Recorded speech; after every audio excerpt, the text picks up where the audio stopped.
If you don't know, I'm a pastor by day, but I started dabbling in uh, stand-up comedy over the last 12 months. I made a commitment to do an open mic at Cap City in the Domain, and I stood up and I told a 4-minute story about my mom being diagnosed with Alzheimer's and schizophrenia. And spoiler alert, mental health isn't that funny. Yeah, it was a blur for me. I was so nervous. I got off the stage, I made a beeline to my wife and just looked her straight in the eyes, said, like, how was it? And she says, you need to be more funny. I was like, all right, thanks. Like, keep in mind, I've been a pastor for 25 years, and so she's heard every sermon, and every time she looks me in the eyes, she says, that was amazing. Every sermon. And like, you know that's not true. Like, I know every sermon's not amazing. Like, I know it's not true. And yet when it comes to comedy, my wife's like, not good enough. Like, you need to do better. And so I spent the last 12 months trying to do stand-up, and I started just talking about a pastor. So can you imagine, like, just all the funny things of being a pastor, like just in all the bars around Austin? And, you know, being a pastor in comedy is kind of like, you know, a vegan at a barbecue party. Right? I mean, everybody's nice to me and all, but they're basically just waiting for me to leave. Right? But there's a lot of things that are funny about being a pastor. So, like, one of the things I do is I'll visit people in the hospital. Right? That's pretty pastoral. And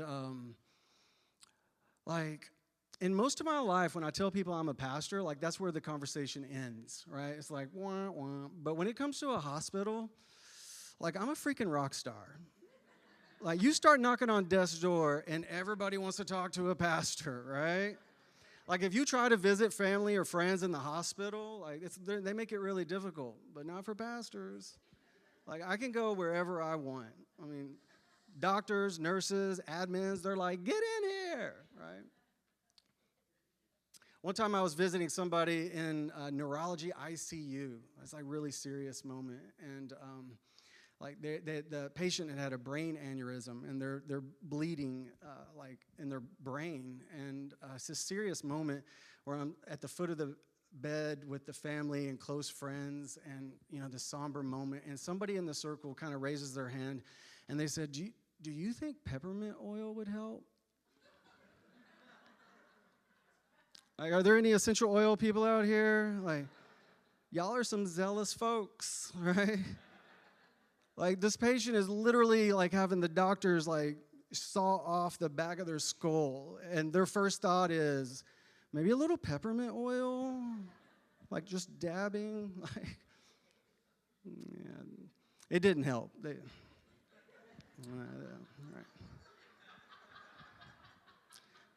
Another thing I'll do as a pastor is I officiate weddings. That's a pretty pastoral thing to do, right? And recently I was out in the hill country officiating a wedding, and not like wealthy hill country, like trailer hill country. And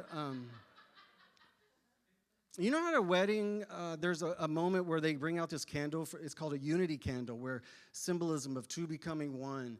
And it was at this wedding that they did a unity branding. Yeah, have you ever smelled burnt flesh at a wedding? I have, and it's not good.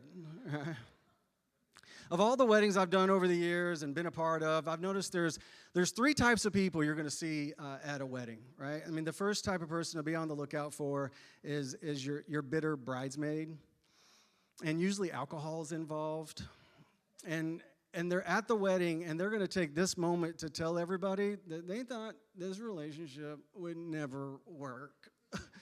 I don't know why, but be on the lookout for bitter bridesmaid. You also have guru groomsman. Guru groomsman really hasn't done anything in his life, but he's going to take this moment to impart wisdom to the couple. And it's usually something like, you know, it's not the marriage that makes the moments, but it's the moments that make the marriage. Raise your glass, right? Just like, stop it. And then, of course, the third person is, you know, drunk uncle. You know, you always got to be on the lookout for drunkle. And another thing I'll do as a pastor is I'm involved in, you know, marital counseling of some sort. We got any married people out here tonight? Like, give a round of applause for married people. Yeah? Do we want to do any counseling right here on the fly? Got any conflict we want to work through? We can do that.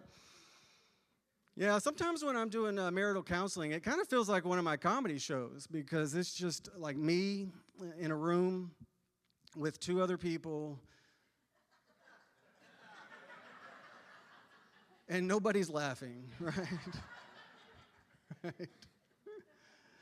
Yeah, usually when I go through these things at bars and comedy clubs around Austin, it's usually at this point people are wondering, like, is he really a pastor? And like, I really am a pastor. And then after the show, they'll usually say something to me like, "So are you like trying to be one of those cool pastors?" And I'm like, that kind of hurts, right? That's painful, right? Because it's tough being a pastor in Austin, right? Like if my comedy career doesn't work out, it's okay, right? Nobody laughs. But like if I bomb as a pastor, like people go to hell, right? And I've done that in bars, but I wasn't sure how that would go in a church, and feels a little too close to home, right? So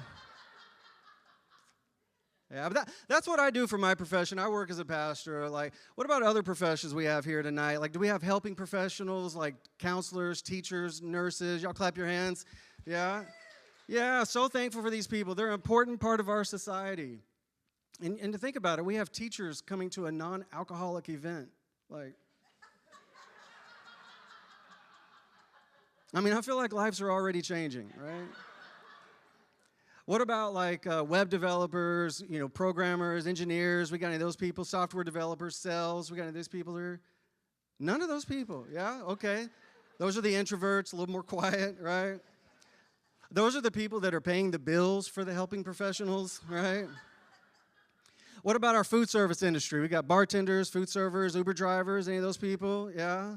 Those are the people that live in Gerald because they can't afford to live in Austin because Austin's too expensive, right? You might be thinking this already, but sometimes people tell me that they think I look like a famous comedian named Nate Bargatze, right? And I was actually in an Uber like a month ago, and the driver, like looking through his rearview mirror, he says, "Anybody ever told you look like Nate Bargatze?" And I was like, "Yeah, like every day." And then he goes like, "Are you Nate Bargatze?" I was like, "No." Now, if you don't know, Nate Bargatze is this national famous comedian that's known for like this laid-back attitude who doesn't really know what he's talking about. And that's a great vibe for a comedian. Yeah, I work as a pastor, and so that's not really the vibe that I was going for. And then plus, I'm not near as funny as Nate Bargatze, and so tonight you're getting like clearance rack Nate Bargatze, so it's really a win for everybody, right?